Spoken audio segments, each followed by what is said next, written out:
श्रीराम समर्थ. सुप्रभातम. हिंदू जागृती न्यास आणि श्री घंटाळी मंदिर संस्थांच्या प्रभातेमन या कार्यक्रमात अमृतापाध्येचा सस्नेह नमस्कार. श्री ब्रह्मचैतन्य गोंदवलेकर महाराज प्रवचन 25 ऑगस्ट. आपण भगवंतासाठी चालू आहोत. आपण स्वप्नात असतो तोपर्यंत स्वप्नच खरं आहे असं वाटतं.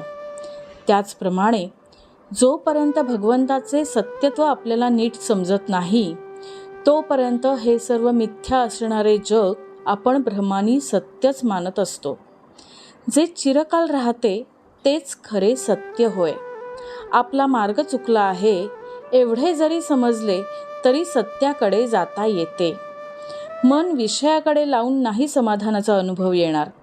समाधान जिथे भंगते तो मार्ग खास चुकीचा आहे. मुंगळा गुळाच्या खड्याला चिकटतो. मान तुटली तरी तो सोडत नाही. त्याचप्रमाणे आपण विषयसुख सोडत नाही.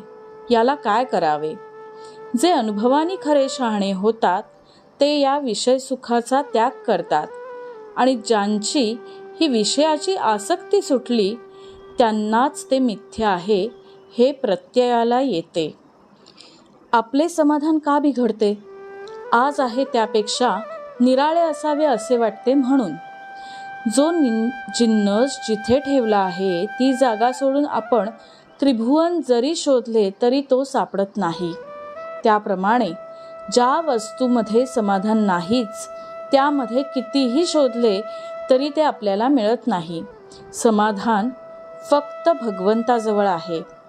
खरे म्हणजे आपली वृत्ती परिस्थितीत अडकलेली असल्यामुळे ती स्थिर राहत नाही, म्हणून आपल्याला समाधान नाही. मनुष्य आहे त्या स्थितीला कंटाळून सुख मिळावे यासाठी जे करायला जातो ते शेवटी दुःखाचेच कारण होते. म्हणून आहे त्या परिस्थितीत समाधान मानायला शिकावे. आपण ज्या कार्यासाठी आलो ते कार्य झाले की समाधान होते. मग जोपर्यंत आपल्या कृतीने आपल्याला समाधान होत नाही तोपर्यंत आपण त्या कार्यासाठी आलो नाही असे म्हणायला हरकत नाही. आपण भगवंतासाठीच आलो आहोत आणि त्याच्या प्राप्तीमध्ये आनंद आहे. जगातली कोणतीही दृश्य वस्तू आपल्याला मनाचे स्वास्थ्य देऊ शकत नाही आणि ते नेऊही शकत नाही. मन भगवंताजवळ गुंतेल तेव्हाच स्वास्थ्य मिळेल. त्याकरता नेहमी भगवंताचे नामस्मरण करावे, त्याचे गुणवर्णन ऐकावे, त्याच्याशिवाय दुसरी गोष्टच काढू नये.